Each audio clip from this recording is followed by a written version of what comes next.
प्राप्ति हमें हो जाए, वह प्रयोजन हमारा सिद्ध हो जाए, जिस प्रयोजन से ऋषियों ने इसका उपदेश किया, इस विषय पर चर्चा की गई।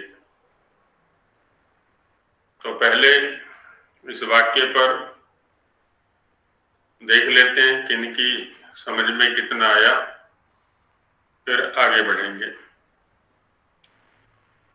तो कन्या गुरुकुल से कोई समझाएंगे इस वाक्य को? स्वयं अक्षर समाम्नायः।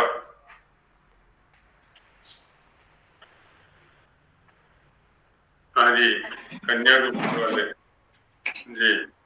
स्वयं, यदि स्पष्ट है तो बोले, नहीं तो किन्हीं और से पूछते हैं। आचार्य जी यहाँ पे स और अयम अक्षर के लिए आया है।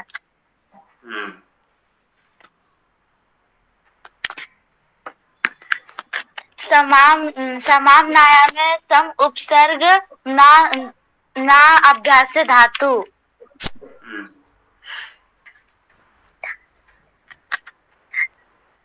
इसका मतलब तैयार नहीं है तुम्हारा, कोई बात नहीं। तैयार का मतलब होता है बिना रुके बोलते जाना। आगे और कौन है हमारी कक्षा में जो इसको अच्छे प्रकार से समझा सकते हैं? हाँ जी, कोई है?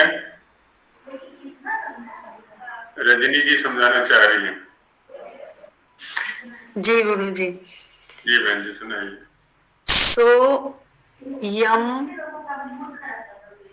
सोयम अक्षर समाम्नाय। तो स है यहाँ जो हमने पहले प्रथम श्लोक में पढ़ा था, वर्ण ज्ञानम, जी। उसके बारे में यहाँ प्रयोग किया सह। वही जो पहले हम पूर्व में पढ़ चुके हैं वर्ण ज्ञान, वह अयम यह अक्षर समाम्नाय या वाच समाम्नाय, जो वाणी का या शास्त्रों का समूह है, अच्छी प्रकार से जो संकलित किया हुआ जो वर्णमाला या समाम्ना है, वही ये अक्षर समूह। तो यहाँ समाम्नाय में सम पूर्वक, आंग पूर्वक ना धातु। जी। तो समाम्नाय और सोयम यहाँ पर संधि हुई है। जी। यरोनुनासिके नहीं सॉरी, अप्लुताद, हाँ यरोनुनासिके अप्लुताद प्लुते।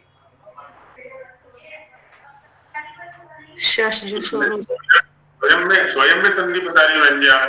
सोयम जी, जो अ और ओ को मिलकर के। जी जी जी, सस जो शुरू से श को रू हुआ है, और रू पे जो ऊ है उसको ओ हो गया। अप्लुदात यरोनुनासिके अप्लुदात प्लुते। आपने कई सूत्रों को मिला दिया आपस में। पहले आदगुणा हुआ है और हाँ उसके जी, बाद इंगा पदंता देती। सो अयम सोयम इंगा पदंता देती। जी जी जी जी, इसका भाव बताइए आप वाक्य का। हाँ जी।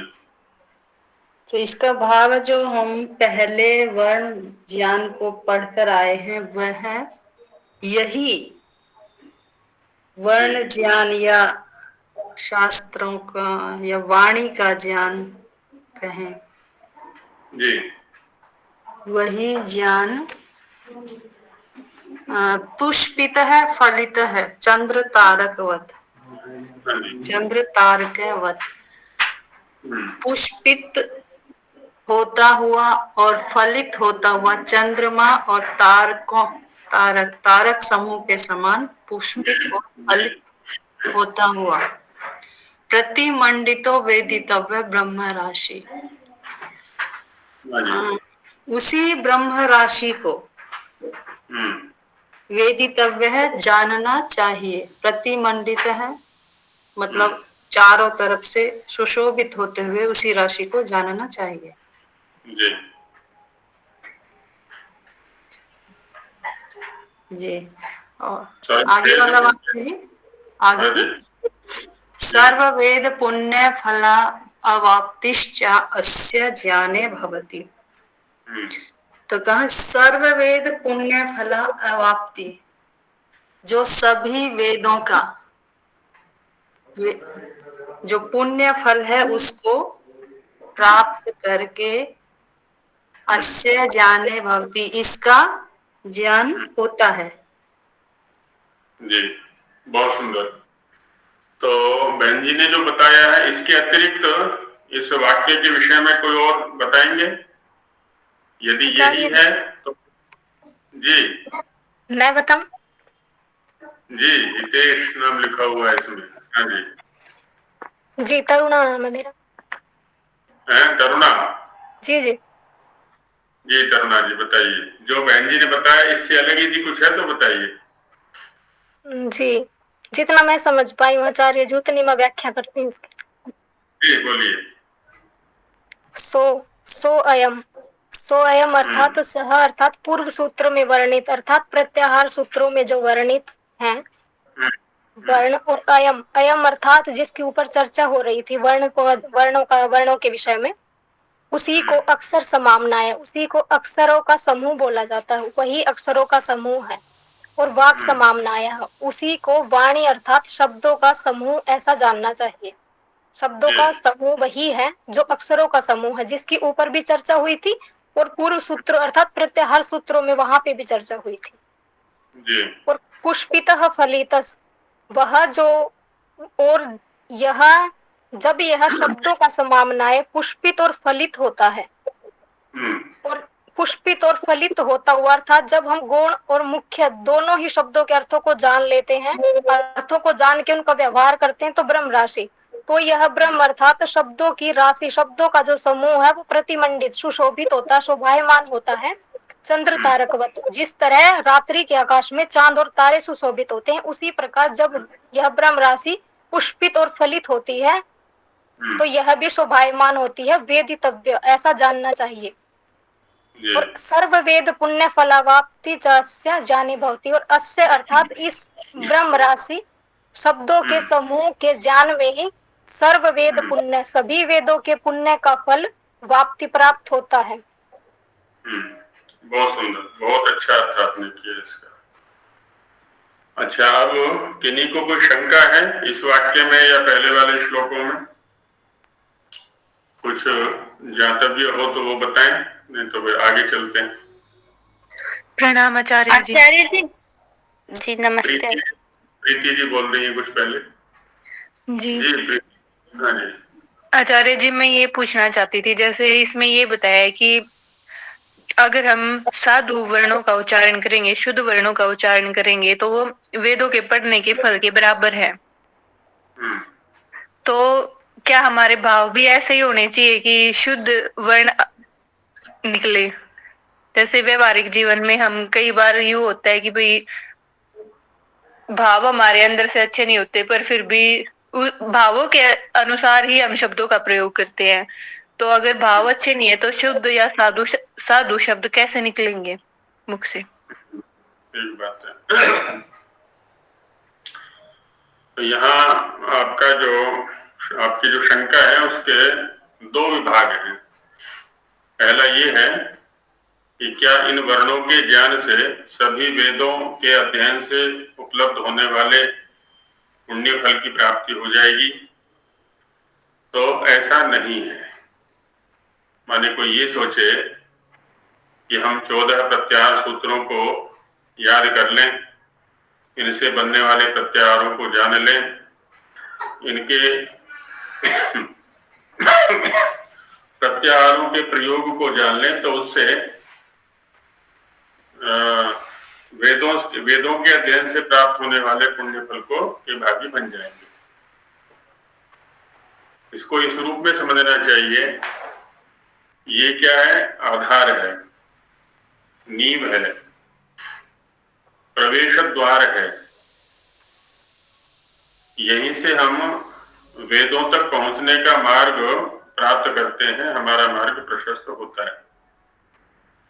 इन साधु वर्णों के माध्यम से हम साधु शब्दों को समझेंगे और साधु शब्दों को समझते हुए हम अच्छे प्रकार से वेदों का अध्ययन कर पाएंगे और वेदों का अध्ययन करेंगे तो निश्चित रूप से वह पुण्य फल हमें मिलेगा जो वेदों के अध्ययन से प्राप्त होना चाहिए। दूसरा जो शंका का विभाग है, साधु शब्दों के प्रयोग और भाव, ये निश्चित होता है कि जब हम सदग्रंथों का अध्ययन करते हैं, सज्जनों की संगति करते हैं, तो हमारे जो भाव हैं वो भी अच्छे बनते हैं, सात्विक बनते हैं। और जब भाव माने विचार, मानसिकता के स्तर पर हम साधु होंगे तो निश्चित ही हमारे जो शब्द हैं, जो हमारी अभिव्यक्तियां हैं, वो भी साधु कोटि की होंगी। अब ये एक प्रवेशक द्वार है सदग्रंथों के अध्ययन का, जो ऋषियों के द्वारा उपदिष्ट हैं, रचित हैं, कृत हैं।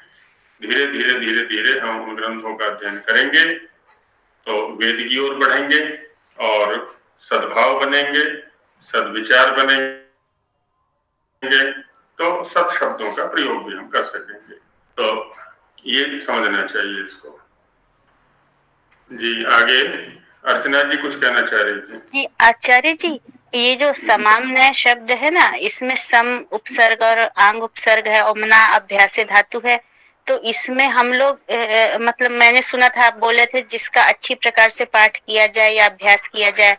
तो आज मैंने मतलब देखा कि संग्रह भी लोग बोल रहे हैं, तो संग्रह भी साधु है और अच्छी प्रकार से जिसका पाठ किया जाए ये भी इसका अर्थ साधु है, दोनों अर्थ साधु है। देखिए अष्टाध्यायी पुस्तक आपके सामने है, उसके ऊपर लिखा हुआ है अष्टाध्यायी सूत्र पाठ, और एक ग्रंथ है धातु पाठ, एक ग्रंथ है उणादि पाठ। तो पाठ शब्द इसका मतलब कोश या संग्रह जैसे अर्थ में भी आ जाता है। पठ्यते उच्चार्यते असौ पाठ, है ना, जिसका उच्चारण किया जाए, जिसका पाठ किया जाए, वाणी का विषय बनाया जाए। तो यहाँ पर सभी वर्णों को, जो उपयोगी वर्ण है, उनका एक क्रम से संकलन कर दिया गया है। इसलिए किया है पाठ के लिए, उच्चारण के लिए, अभ्यास के लिए। तो पाठ के लिए किया गया जो संग्रह है उसको भी हम पाठ बोल देते हैं। एक तादर्थ्य न्याय होता है, उस न्याय से माने जिसके लिए जो चीज होती है उसको उसी नाम से कह दिया जाता है। जैसे घर में कोई वस्तु आती है और घर में 10 सदस्य हैं, तो 10 ढेरियां या 10 विभागों में उसको बांट दिया गया और कह दिया कि देखो ये देव हो गया, ये यज्ञ हो गया, ये मित्र हो गया, ये विष्णु हो गया। माने ये विष्णु के लिए, ये देव के लिए, ये यज्ञ के लिए, ऐसा वहां तात्पर्य होता है। तो वैसे ही पाठ के लिए जो संकलन है, समुदाय है, संग्रह है, तो उसको भी पाठ कह दिया जाता है ना। तो इस तरह से हम इसमें समाम्नाय माने पाठ, संकलन, संग्रह, कोश, ऐसे अर्थों में प्रयोग कर लेते हैं। जी और किन्हीं का कुछ है? आगे बढ़े। आचार्य जी जी बोलिए। सत्यव्रत बात किया आचार्य जी। हाँ जी। सः अक्षर रूपः समाम्नाय वाक्य समाम्नाय रूपेण प्रकटिता। सः पुष्पितः फलितः चंद्रतरकवत् शोभा युक्तः सः वेदितव्या। यत् सः ब्रह्मराशि सः सर्ववेद पुण्य फलः अव्याप्ते कारणः भवति, तथा च ज्ञानेन एव तस्य प्राप्ति भवति। सा इति पुल्लिंगे प्रथमा विभक्ति एकवचनान्तम् अक्षर रूपः पुल्लिंगे प्रथमा व्यक्ति एक वचनांतम, समाम्नाय इति पुल्लिंगे प्रथमा व्यक्ति एक वचनांतम, वाक्य समाम्नाय इति सप्तमी व्यक्ति एक वचनांतम, रूपेण इति तृतीय व्यक्ति एक वचनांतम इति ऋण प्रत्यय, प्रकृतः इति पुल्लिंगे प्रथमा व्यक्ति क्वचित् स्खलनम् अपि वर्तते। वेदितव्या इति विदधातु तव्य तव्य तव्यत अन्य सूत्रेण इति ओम। हाँ, बहुत सुंदर। अभी थोड़ा और विचार करके लिखेंगे तो और परिष्कार होगा इसमें। जैसे आपने बोला अक्षर इति प्रथमा एकवचनांतम, जबकि अक्षर शब्द अलग से नहीं है, अक्षर समाम्नाय एक शब्द है यहाँ पर। वाक समाम्नाय को आपने सप्तमी एकवचन लिखा है, वो प्रथमा एकवचन है। तो थोड़ा और अवधानता के साथ लिखेंगे तो और परिष्कार होगा। बाकी बहुत अच्छा प्रयास है, ऐसे ही लिखें। तो अब नमस्ते जी। गुरुजी, इन्होंने अभी बोला था कि चंद्र तरकवत, तरक होगा, तारक है, ठीक है, तारक जी ही होगा वो। जी वही मैंने कहा, थोड़ा अवधानता के साथ लिखेंगे तो स्खलन कम होंगे फिर। जी जी जी वो शीघ्रता में हो जाता है। हाँ जी, माधव जी कुछ कहना चाह रहे हैं? जी आचार्य जी, ये जो पुष्पिता और फलिता है और इधर चंद्र तारकवत, तो हम साहित्य में देखते हैं कि एक यथा संख्य नामक अलंकार होता है। हाँ, यथा संख्य संबंध। पुष्पिता का संबंध चंद्रा के साथ में और फलिता का संबंध तारक के साथ में। तो क्या ऐसा सोचा जा सकता है कि जैसे चंद्र की अवस्था पहले होती है तारों की अपेक्षा और फल ऊंचा होता है, या फिर चंद्रमा एक दृष्टि से देखा जाए तो उसका कोई अपना प्रकाश नहीं है, और जो हमारा प्रधान अर्थ है वो तारक का स्वयं का प्रकाश होता है, ऐसा क्या? देखिए, होता क्या है, एक ही वस्तु पर अनेक प्रकार से चिंतन हम कर सकते हैं। ये भी एक चिंतन है, जैसा आप कह रहे हैं। पुष्प के साथ में चंद्र को देखना चाह रहे हैं हम। पुष्प की परिणति हालांकि फल के रूप में होती है। जो भी फल वाले वृक्ष हैं जिन पर फल आते हैं, पहले फूल आता है फिर फल आता है, और फूल की परिणति फल के रूप में हो जाती है। फूल की अपनी उपयोगिता है, फल की अपनी उपयोगिता है। यदि सारा ही सादृश्य देखेंगे तो नहीं घटित होगा। अच्छा, दूसरा क्या है, आकाश में हम देखते हैं तो जो चंद्रमा है वो अधिक प्रकाश युक्त दिखता है। वो ठीक है कि निकट कौन है, दूर कौन है, बड़ा कौन है, छोटा कौन है, एक अलग पक्ष हो जाता है तथ्यात्मक। व्यावहारिक स्तर पर हम ये देख रहे हैं कि चंद्रमा जो है अधिक प्रकाश दे रहा है, अधिक बड़ा है, जो तारे हैं वो छोटे छोटे हैं और हमसे बहुत दूर हैं। तो इस तरह से चंद्र तारकवत में जो द्वंद्व समास के नियम है, अल्पाक्षरम के अनुसार चंद्र शब्द का पहले प्रयोग हो गया है और तारक शब्द का बाद में प्रयोग हो गया है। तो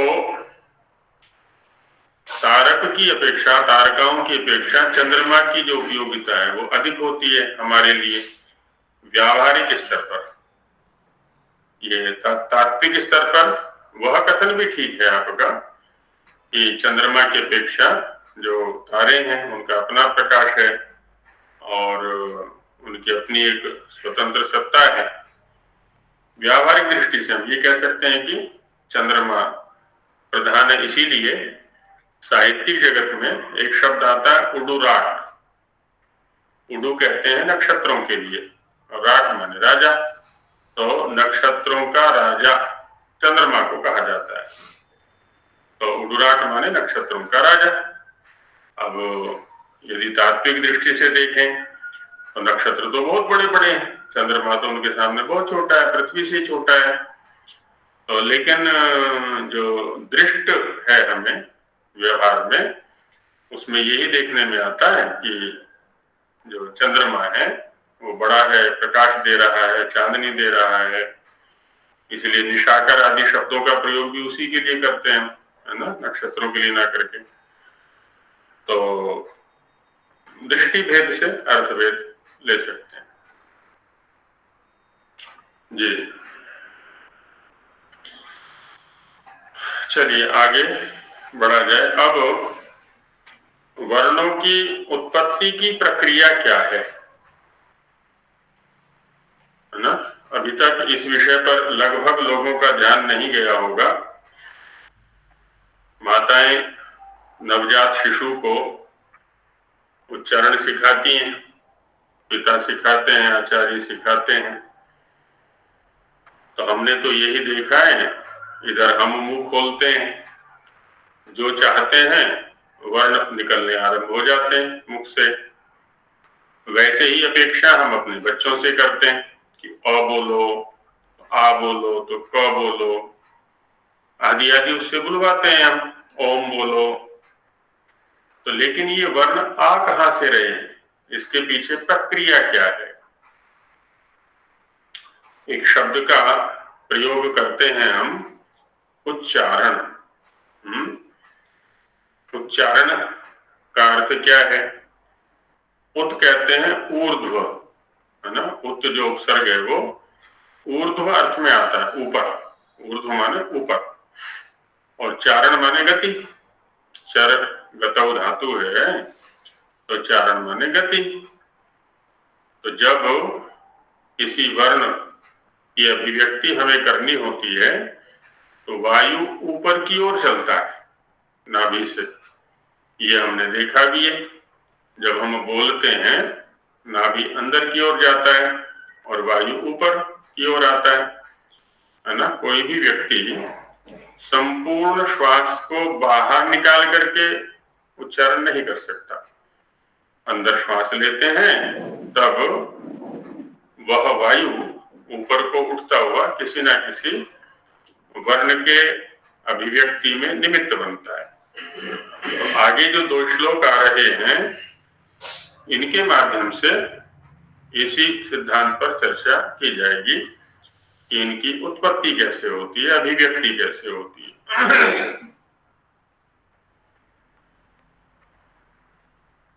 तो इसमें कहा आकाश वायु प्रभव। प्रभव माने उत्पन्न होना, उत्पत्ति भी कह सकते हैं। और प्रभव शब्द का एक और अर्थ करें तो अपादान कारक में उत्पन्न होता है जिससे, है ना, जिससे उत्पत्ति होती है। यह भी प्रभव शब्द का एक अर्थ हो सकता है। अब यहां देखें तो आकाश और वायु 2 शब्दों का प्रयोग है। तो आकाशस्य वायुष्य इति आकाश वायु, इतरेतर योगदंत समास हुआ यहां पर। आकाश वायुभ्याम प्रभवः यस्य, बहुव्रीहि समास कर देंगे। आकाश और वायु से उत्पत्ति होती है जिसकी। तो यहां पर प्रभव शब्द को हमने क्रियापरक लिया, उत्पत्ति अर्थ में लिया। अथवा जब हम अपादान कारक में लेते हैं इसको, प्रभव शब्द को, तो आकाश वायु प्रभवौ यस्य, आकाश और वायु हैं उत्पत्ति के आधार जिसके। प्रभव क्या है? जिससे उत्पत्ति होती है। वो कौन है? आकाश और वायु। तो दोनों प्रकार से इसका अर्थ कर सकते हैं हम। तो आकाश न हो तो भी शब्द की उत्पत्ति नहीं हो सकती, वायु न हो तो भी शब्द की उत्पत्ति नहीं हो सकती। आकाश स्थान देता है सभी के लिए। जैसे हम गमनागमन करते हैं, आना जाना करते हैं, यदि आकाश न हो, रिक्त स्थान न हो, तो हम आना जाना नहीं कर सकते। मकान बनाते हैं, गाड़ी जाती है या कुछ भी गतिविधि होती है, आकाश यदि न हो तो कोई भी गतिविधि संभव नहीं। अच्छा, वायु क्या है? वायु वाहन है। शब्द को इधर से उधर ले जाने का जो माध्यम है वो है वायु।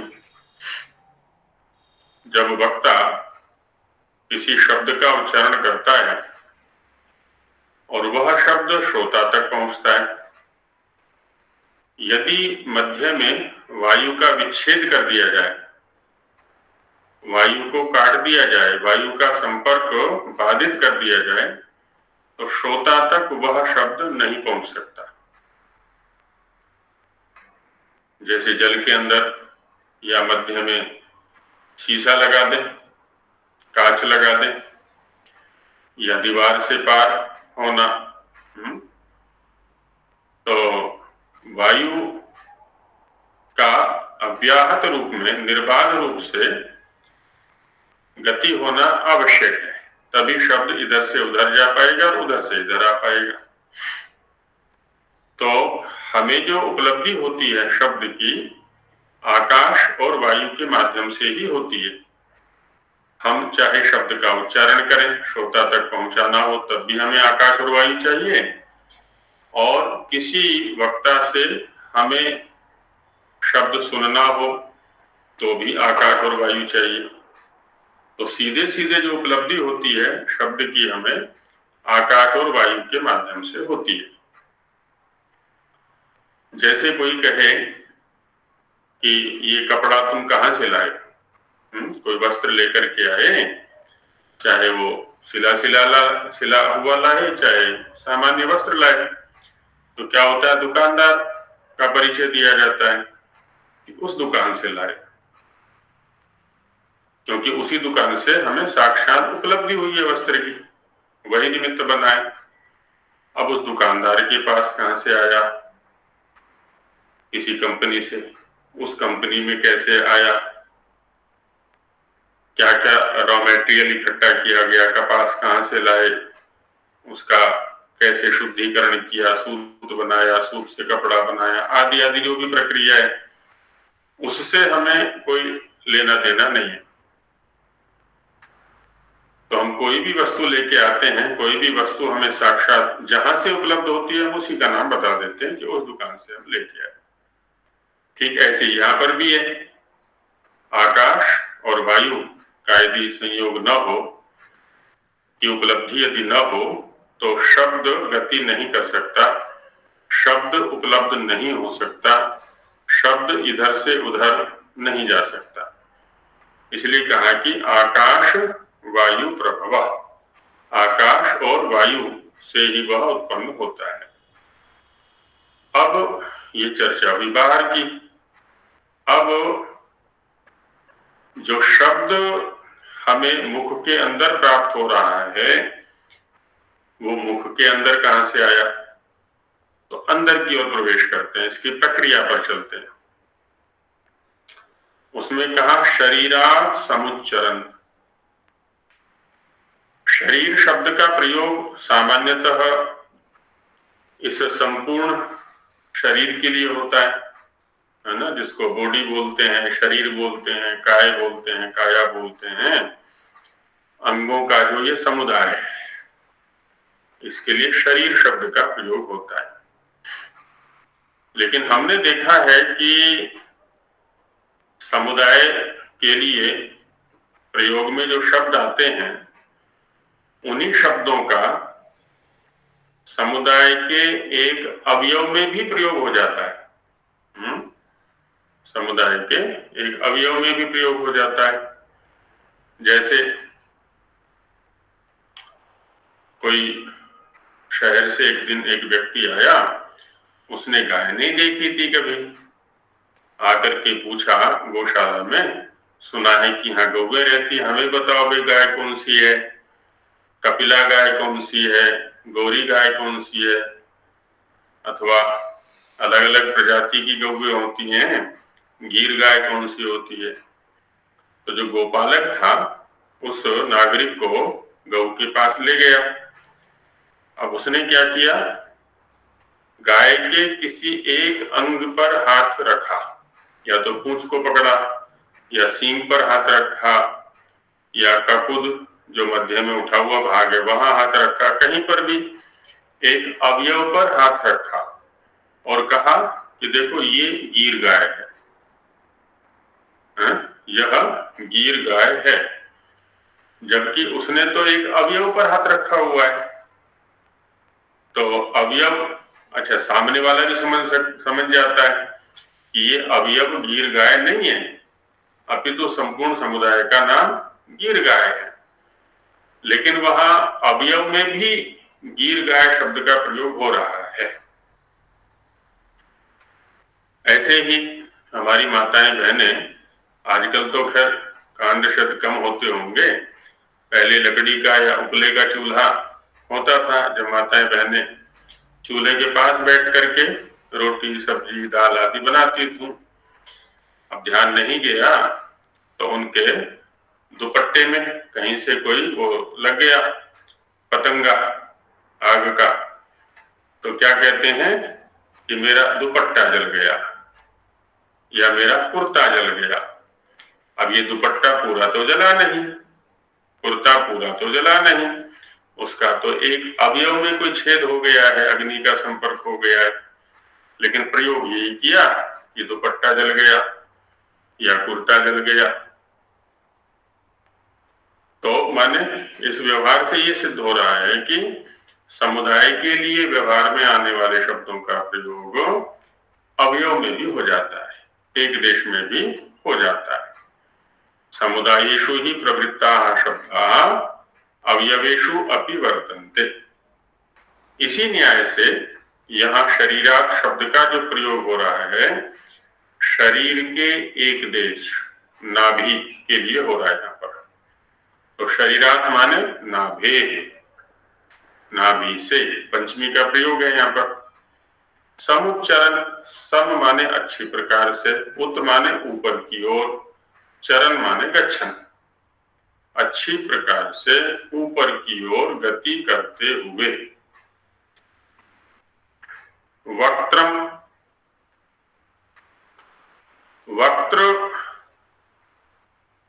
कहते हैं मुख को, वक्ति अनेन इति वक्त्रम, जिससे बोला जाए, तो वो है मुख, क्योंकि उसी के अंदर तो सारे के सारे स्थान और करण प्रयत्न आदि सब कुछ है।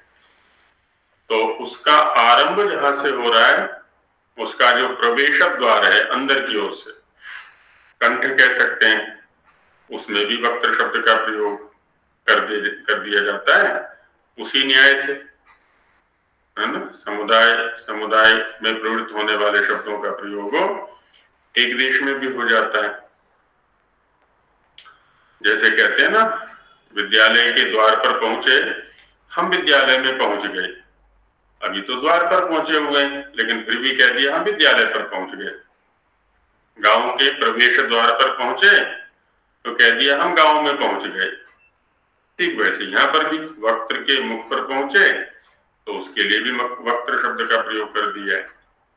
तो कहते हैं वक्त्रम, वक्त्र को, है ना, मुख के प्रवेश द्वार को, उपैति, उप माने समीपता, एति माने गच्छति, प्राप्नोति, उसको प्राप्त होता है। कौन? नादः, णद अव्यक्त शब्द से नादः बनता है, अव्यक्त ध्वनि। अभी उसमें व्यक्तता नहीं है, स्पष्टता नहीं है, स्फुटता नहीं है, अभी हम उसको किसी वर्ण के रूप में परिभाषित नहीं कर सकते। तो वो वक्त्र के मुख, वक्त्र के प्रवेश द्वार जो कंठ की ओर खुलता है, वहां तक पहुंचा।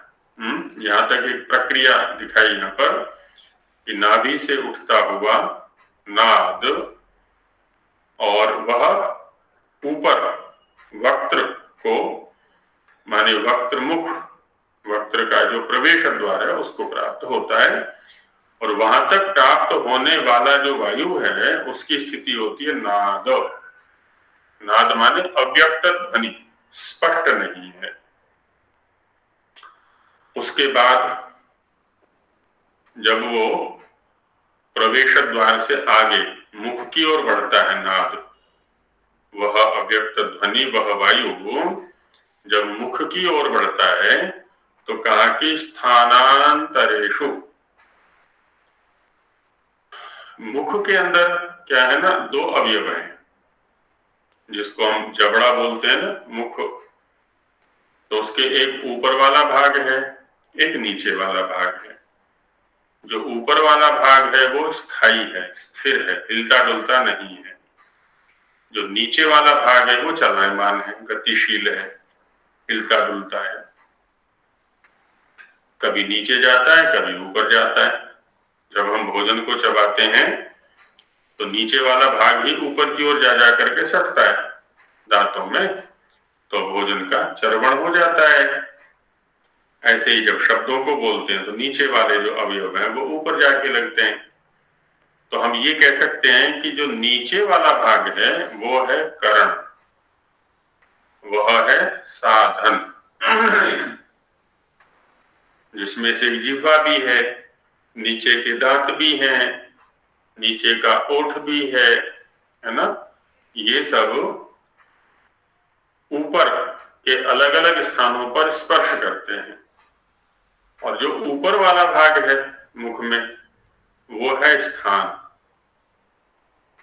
कंठ से लेकर के और जो उपर्योष्ठ है, ऊपर वाला ओठ है, वहां तक ये सारे के सारे स्थान हैं, अनेक स्थान हैं, है ना। पहले कंठ है ना, उसके बाद जो है जिह्वा मूल है, और आगे बढ़ते हैं तो मूर्धा है, और आगे बढ़ते हैं तो तालु है, दंत मूल है, दंत है और ओष्ठ है।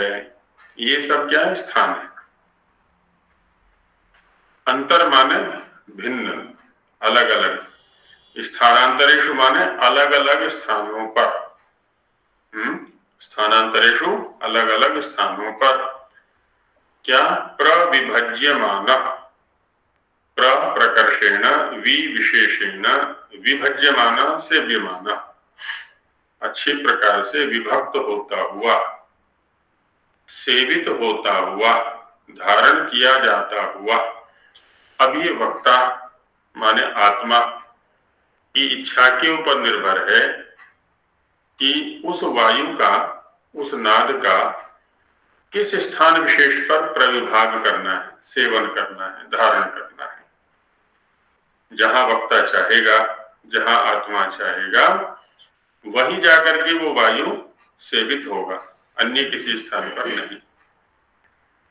विभाग को प्राप्त करता हुआ, है ना, बढ़ता हुआ या सेवित होता हुआ।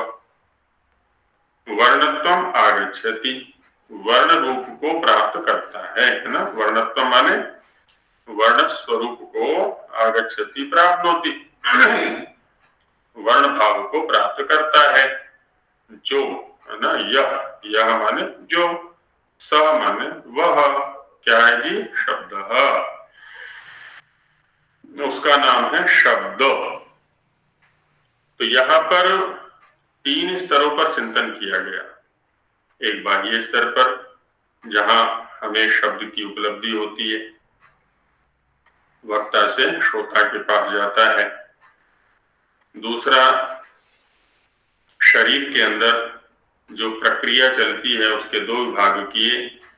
एक, नाभि से मुख द्वार, वक्त्र का जो द्वार है वहां तक नाभि स्थान से वायु ऊपर की ओर उठता है, नाद रूप में वह मुख द्वार को प्राप्त होता है। फिर उसके बाद स्थानों पर उसको धारण किया जाता है, और जब स्थानों पर धारण किया जाता है तब वह शब्द रूप में प्रकट हो जाता है। तो ये 3 चरणों में यहाँ इस बात को समझाया गया। तो ये समझ में आ गया होगा। कोई शब्द यदि इसमें संदिग्ध है तो उसको बता सकते हैं, कोई समझना शेष हो इसमें। तो फिर अगले श्लोक पर चलते हैं। जी आचार्य जी, आचार्य जी बोलिए। ये वक्त्रम में जो वक्ति अनेन, इसमें धातु कौन सी ली है हमने? वच परिभाषण त्र प्रत्यय है, वच त्र वक्त्र। जी। और आकाश वायु प्रभव है, इसमें जो समास आपने किया, एक तो आकाश वायु भ्याम प्रभव, कि आकाश और वायु से उत्पन्न है, यस्य आकाश वायु भ्याम प्रभवति, यह ऐसा बहुब्रीहि समास। प्रभवो यस्य, प्रभवो यस्य, इसमें बहुब्रीहि समास। और एक समास और आपने बताया था, वो कौन सा था? हाँ जी, आकाश वायु प्रभवौ यस्य। प्रभवौ, क्योंकि आकाश वायु का अब प्रभव के साथ समानाधिकरण हो गया। पहले कहा था हमने आकाश वायुभ्याम प्रभवः यस्य, बहुव्रीहि समास, वो व्यधिकरण में बहुव्रीहि किया था वहां पर, और यहाँ समानाधिकरण में बहुव्रीहि है। आकाश वायु प्रभवौ, प्रभवौ माने प्रभवति अस्मात् इति प्रभवः, जिससे उत्पन्न होता है, और वो है आकाश और वायु, इसलिए समानाधिकरण समास हो गया, समान विभक्ति वाले दोनों हो गए। आकाश वायु प्रभवौ यस्य। आचार्य जी प्रविभज्य मानों का अर्थ बोल दीजिए। हाँ, प्रविभज्यमान सामान्य रूप से अर्थ होता है प्रविभक्त होता हुआ, बंटता हुआ, अलग अलग होता हुआ। बाकी भज सेवायाम धातु है यहाँ पर, है ना, प्रकर्षेण, है ना, विशेषेण या विभिन्नतया, वि का अर्थ विभिन्न भी होता है, प्रकर्षेण विभिन्नतया, विभिन्न रूप से, भज्यमानः सेव्यमानः, है ना, प्र अच्छी प्रकार से, विभिन्न रूप से, भज्यमानः सेव्यमानः, तो माने अलग अलग अलग अलग स्थानों पर सेवित, अच्छी प्रकार से सेवित होता हुआ, ऐसा जी। आचार्य जी, शरीरात समुच्चरण का शरीरात माने नाभि से, शरीर के एक अवयव नाभि से सम अच्छी प्रकार से उत ऊपर की ओर चरण जाते हुए, गति करते हुए या गति करता हुआ। शरीरात, शरीर शब्द यहाँ पर नाभि के लिए है। जी हाँ, नादा का क्या अर्थ है आचार्य जी? नद अव्यक्त शब्दे धातु है, तो नाद का अर्थ हो गया अव्यक्त ध्वनि। अव्यक्त माने जिसमें अकारादि वर्ण स्पष्ट नहीं है। जब वही नाद, अव्यक्त ध्वनि स्थान विशेष को प्राप्त करती है, तो वो अकारादि वर्ण के रूप में स्पष्ट हो जाती है। वो अ है कि क है, जो भी है, अलग अलग, तो अव्यक्त ध्वनि। हाँ जी, और किन्हीं का कुछ? आचार्य जी, तो फिर नाद को, जैसे हम सुनते हैं कि ओमकार को नाद बोलते हैं कई लोग के, वो नाद ध्वनि, नाद, तो ऐसा क्यों बोलते हैं फिर, जब वो स्पष्ट नहीं है तो? जी, तो यहाँ अब दो चीजें बोली। एक है कि ओंकार, जब हम ओंकार बोल रहे हैं तो ओ वहां पर स्पष्ट है। नाद शब्द यहाँ जैसे अव्यक्त ध्वनि के लिए आया है, वैसे ही नाद शब्द गंभीर ध्वनि के लिए भी आता है ना। नाद माने गंभीर ध्वनि, घोष युक्त ध्वनि। तो जब हम कहते हैं ना ओ आदि आदि, तो ये जो स्थिति है इसके लिए भी, अब जब हम ये बोल रहे हैं ओ, लंबे काल तक चलता है। जैसे जो उद्गीत प्राणायाम का अभ्यास करते हैं, तो वहां पर क्या ना, एक ही ध्वनि निरंतर चलती है, ध्वनियों में कोई भिन्नता नहीं है वहां पर। तो जो एक ही ध्वनि है ना, क्योंकि विभिन्नता नहीं है, अलग अलग वर्णों में प्रविभाग नहीं है, तो वहां पर भी इस नाद शब्द का प्रयोग हो जाता है। जी बहन जी। आचार्य जी, यहाँ पर उपेति शब्द प्राप्त करने के लिए, प्राप्त करने अर्थ में है। इन गतौ धातु है, उप माने समीप में, जैसे उपगच्छति है ना, उपगच्छति का जो अर्थ है वही उपैति का अर्थ है। इन गतौ धातु का एति बनता, एति इतः यन्ति, ऐसे रूप चलते हैं। तो उप एति समीपतः, एति गच्छति प्राप्नोति, वक्त्र के समीप को प्राप्त करता है, वक्त्र के निकट आ जाता है, ऐसा रहेगा। धन्यवाद जी जी आचार्य जी, यहाँ स्थानांतरेषु का क्या अर्थ है?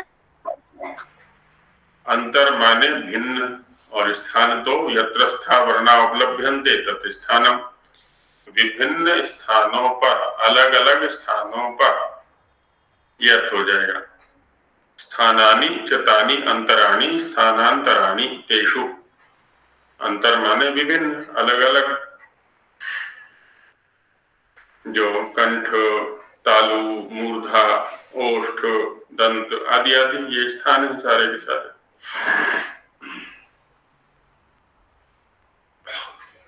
जी आकाशवायु प्रभवः यस्मिन् यस्मिन् सशरीर तस्मात् शरीर। नहीं, पहले हमें क्या है ना, जब हम समास करते हैं या किसी भी शब्द पर विचार करते हैं, तो व्याकरण में दो चीजें देखनी होती हैं उसकी साधुता के लिए। एक को कहते हैं प्रवृत्ति निमित्त, इसका प्रयोग कहाँ हो रहा है, इसका जो अभिधेय है, प्रयोग क्षेत्र है, वो किस प्रकार का है। उसके आधार पर हम धातु या प्रत्यय पर चिंतन करते हैं, फिर इसको व्युत्पत्ति निमित्त कहा जाता है। अब धातु प्रभव, यानी आकाश वायु प्रभव, आकाश वायु प्रभव, इस शब्द को हम उठा कहां से रहे हैं, इसका जो व्यावहारिक अस्तित्व है वो क्या है, पहले व्याकरण को ये देखना होता है। उसके बाद इसकी व्युत्पत्ति की जाएगी, समास के रूप में इस पर चिंतन किया जाएगा। तो जब हम ये कह देंगे, क्या कह रहे हैं आप, आकाश वायु यस्मिन, ऐसा आप कह रहे हैं, तो आकाश वायु अपने आप में द्रव्य हो गए दोनों के दोनों। अब प्रभव का क्या अर्थ करेंगे आप यहाँ पर? इसमें द्वंद्व समास न करके हाँ, आकाश वायु में तो इतरेतरे द्वंद्व समास हो गया, चाहे समाहार करें चाहे इतरेतर करें, उसमें तो कोई ज्यादा अंतर नहीं पड़ेगा। लेकिन क्या है ना, शब्द का विशेषण बनाना है इसको। अंत में कहा ना, यह स शब्द, शब्द का विशेषण बनाना है, तो शरीर का नहीं, शब्द का विशेषण बनाना है इसको। तो इसलिए वह समाज से ही समुचित प्रतीत होता है।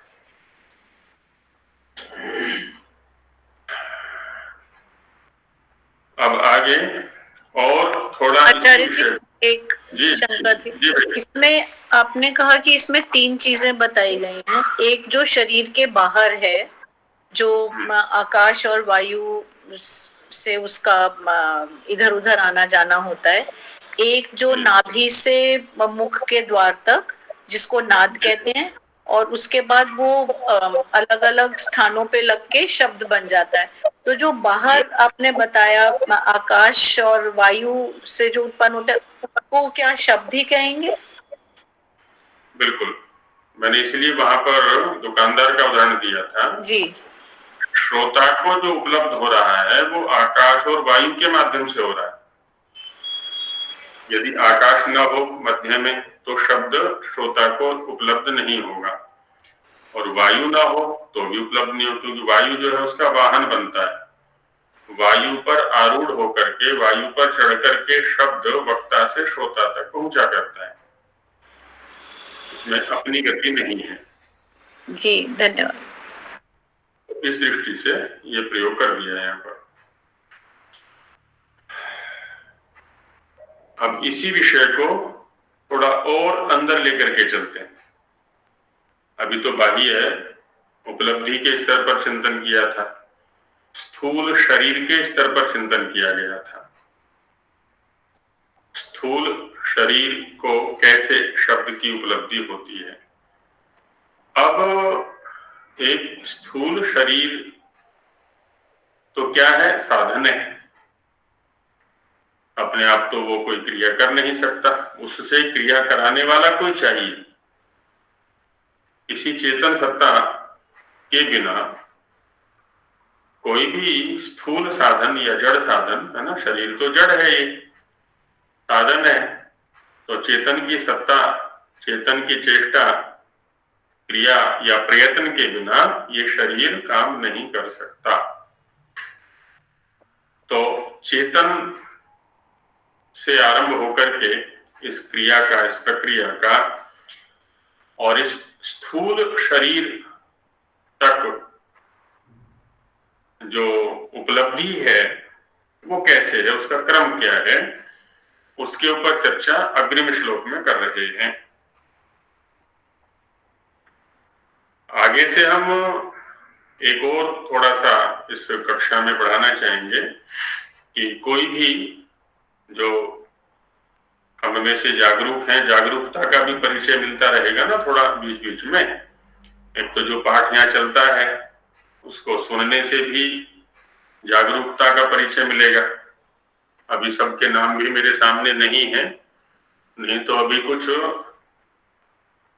सुषुप्ति अवस्था में है हमारे पाठक।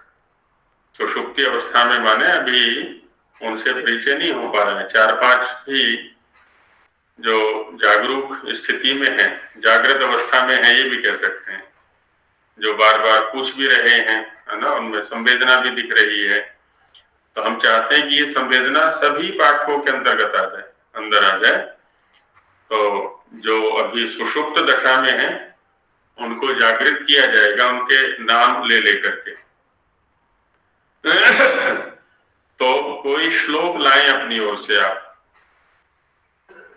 या जो पाठ चल रहा है, मैंने पहले दिन भी निवेदन किया था, इधर उधर से पढ़ के आए आप, किसी नव्य ग्रंथ से पढ़ के आए, किसी अन्य आचार्य के व्याख्यान को पढ़ के आए, उनका कोई चिंतन यहाँ प्रस्तुत चिंतन से भिन्न दिखता है, उसको भी आप कक्षा में रखें। और जैसे हमारी बहन जी हैं, शिवानी जी हैं, नलिनी जी हैं, और भी बहुत सारी हैं, भाई लोग भी हैं, बड़े स्वाध्यायशील हैं, किसी श्लोक को भी हम रख सकते हैं यहाँ पर। क्योंकि होता क्या है, जो सैद्धांतिक विषय है वो थोड़ा गंभीर हुआ करता है आरंभ में, और उसमें गति सबकी समान हो ये आवश्यक नहीं है। तो जो अन्य पाठक हैं जिनकी अभी उतनी अच्छी गति नहीं बन पा रही है, उनके लिए भी कुछ सामग्री यहाँ चिंतन का विषय बनती रहे तो अच्छा रहेगा। कभी हम किसी गीता के श्लोक को उठा सकते हैं, किसी सूक्ति के श्लोक को उठा सकते हैं, उस पर भी हम व्याकरण परक चिंतन करके कुछ नया निकाल सकते हैं। भले ही 2 दिन में हो जाए एक श्लोक, 3 दिन में हो जाए एक श्लोक, कोई बात नहीं है। एक चिंतन का क्रम तो बढ़े, बुद्धि को चिंतन करने का, विवेचन करने का अभ्यास तो बने। तो इस दृष्टि से हम कोई श्लोक है, कोई सूक्ति है, कोई सूत्र है दर्शन का, है ना, लेकिन पहले स्वाध्याय करके आए उसके ऊपर, और तब उसको जरा चिंतन करके बना दिया करेंगे। कुछ कहना चाह रहे सत्यवान? आचार्य जी, ये निवेदन हमने एक बार किया था पहले भी, और वो ही हम चाह रहे थे कि जैसे अभी आप बता रहे हैं कोई श्लोक, कोई सूक्ति, तो इस क्रम में हम जो संध्या है अपनी, जो हम संध्या करते हैं, संध्या के जो मंत्र हैं, हम उन मंत्रों का निरुक्ति परख और निष्पत्ति परख व्याख्यान या उनका विवेचन चाहते हैं। तो एक एक मंत्र करके सबसे पहले उसी क्रम को उठा लें, फिर वो क्रम चलता रहेगा जब तक कक्षा चलेगी। कभी साहित्य से या वेद का कोई मंत्र होगा तो ये संध्या वाले मंत्र हम सबसे पहले चाहते हैं, क्योंकि वो प्रतिदिन का कार्य है और कहीं कहीं पर वो उसकी आवश्यकता पड़ जाती है, इसलिए उस मंत्र को ही हम। हाँ, आपका प्रस्ताव एकदम अच्छा है, व्यावहारिक है, पर मंत्रों पर चिंतन करने से पहले मैं ये चाह रहा हूं कि जितने भी हमारे इसमें सहाध्यायी हैं उनके चिंतन स्तर को मंत्र तक पहुंचाएं पहले। उनका जो बुद्धि स्तर है वो इस प्रकार का हो कि शब्दों को पकड़ने लगे, शब्दों पर जो हम चिंतन कर रहे हैं उसमें थोड़ी गति आ जाए। तो होता है क्या है, श्लोकों में जो शब्द हैं, चाहे गीता है, चाहे रामायण है, चाहे महाभारत है या और किसी ग्रंथ का श्लोक है, शब्दों की जो प्रयोग शैली है मंत्र की अपेक्षा थोड़ी सरल रहेगी। तो धीरे धीरे धीरे धीरे, है ना, फिर आगे।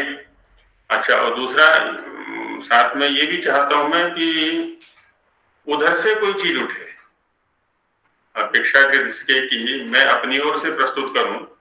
हमने तो ये शास्त्र ले रखा है, शिक्षा शास्त्र है, उसके बाद व्याकरण को लेंगे। तो हम चाहते हैं कि उधर से जिज्ञासा रूप में कोई शब्द या कोई श्लोक आए, कोई मंत्र आए कि ये इसका भाव तो हमें समझ में आ रहा है, अभी शब्द या इसका पदार्थ समझ में नहीं आ रहा, इसमें समास क्या होगा, इसमें ये जो भाव है ये कैसे निकल रहा है, या कोई और भी भाव निकल सकता है। तो उधर से कुछ आरंभ में आए चीजें, बाद में फिर मंत्र को भी उठा लेंगे धीरे धीरे, जब एक चिंतन स्तर बन जाएगा हम सभी का। क्योंकि एकाएक अभी तो ये श्लोक ही मैं देख पा रहा हूं, जो चिंतन यहाँ चल रहा है वही भारी पड़ रहे हैं कई लोगों के लिए। और यदि सीधा एकदम मंत्र उठा लेंगे तो संभव है और थोड़ा सा भार बढ़ जाए। तो थोड़ा सा अभी भूमिका तैयार करेंगे, भूमि तैयार करेंगे पहले चित्त की, और जब चित्त की भूमि तैयार हो जाएगी तो व्याकरण पर फिर हम वेद में भी प्रवेश कर सकते हैं या अन्य जो ग्रंथ होंगे उनमें प्रवेश कर सकते हैं। तो आगे अब जो विषयगत वाक्य में विचार किया गया है उसी की आंतरिक स्थिति क्या है, आध्यात्मिक स्थिति क्या है, उस पर चिंतन किया जाएगा। अभी चूंकि समय हो गया है कक्षा का, तो आज यही विराम लेते हैं, इस श्लोक को कल उठाएंगे। मंत्र पाठ। ओम सहना भवतु सहना भुनक्तु सह वीर्यं करवावहै तेजस्विनावधीतमस्तु मा विद्विषावहै। ओम शांति शांति शांति। नमस्ते जी। धन्यवाद। नमस्ते आचार्य जी।